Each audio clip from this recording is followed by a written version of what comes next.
Good morning, Bosconians. Siyempre, kilala niyo pa ako, no? Namimiss niyo na ba ang school? Namimiss niyo na ba ako? Oy, hindi na. Pero alam niyo, namimiss ko kayo. At sigurado ako, namimiss niyo na ang playground, di ba? Pero wala tayong magagawa because of very serious circumstances, we have to stay home.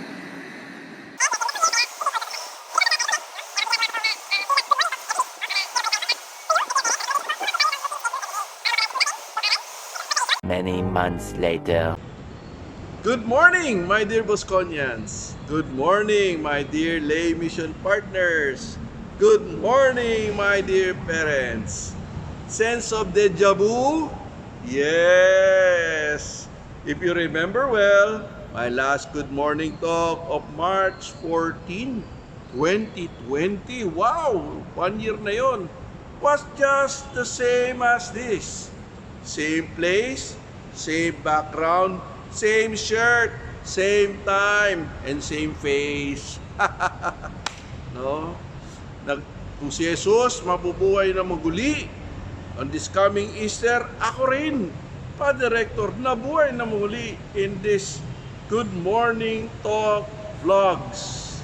Kasi because of insistent demands, Father, namimiss namin yung mga vlogs nyo ah. Sige, babalik natin.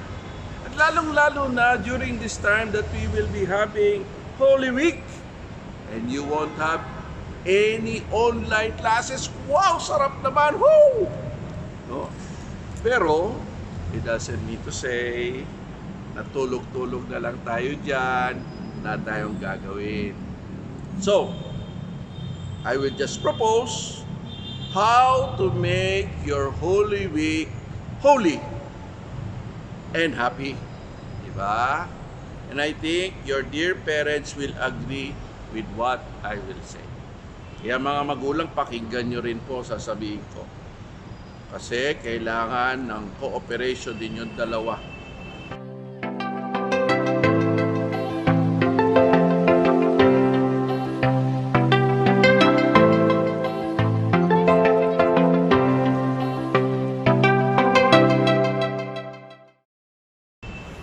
The secret of a happy Holy Week is making a schedule. Starting this Holy Monday until Easter Sunday. Kasi Easter Monday, classes returns. No? Kaya make a schedule.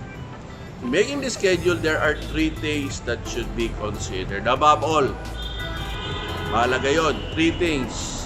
What are they, Father? Number 1, you must have a time for chores. Chores, work. Diba? That was one of my former good morning talks. Your parents have work from home, you must have work at home. Hindi po tayo senyorito. Kaya, means to say, what are the things that you are doing at home? Are you washing the dishes pa ba? Are you cleaning your room? Hoy, tama-tama. Walang pasok. Clean your room. Clean your room. Or, sweeping the floor. Oh, Mami, Daddy, bigyan niyo po ng trabaho yan. Hindi pwedeng petiks-petiks lang yung mga yan. Nako, lalo-lalo pa yung mga high school.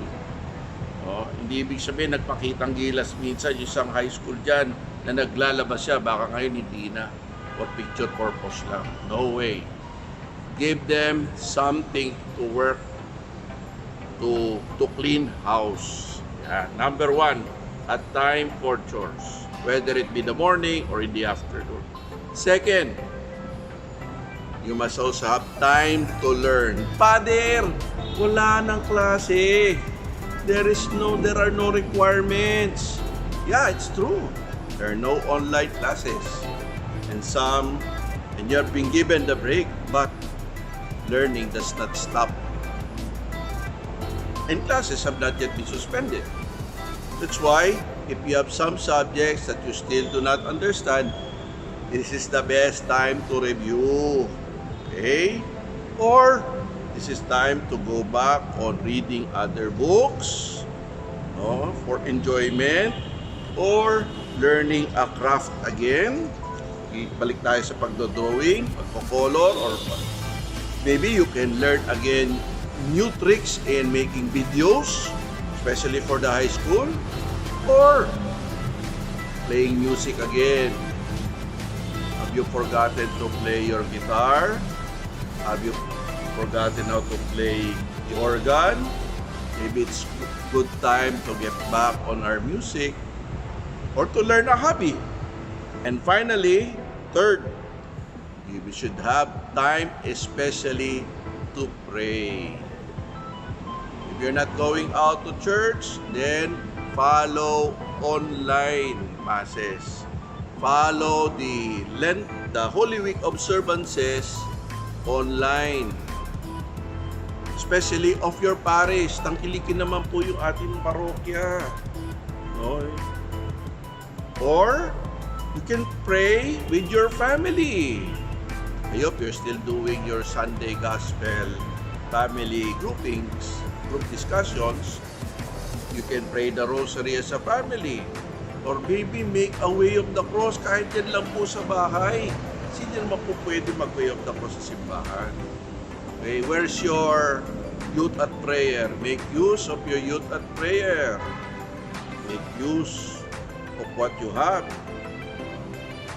What is important, this is the Holy Week. You should have time to pray. So having said that, I said, make a schedule of activities for church, for learning, and prayer. So that your Holy Week will be holy na happy pa. Diba?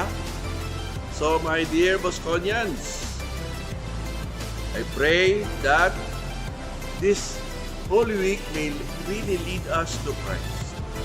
So always stay safe and stay healthy. Good morning!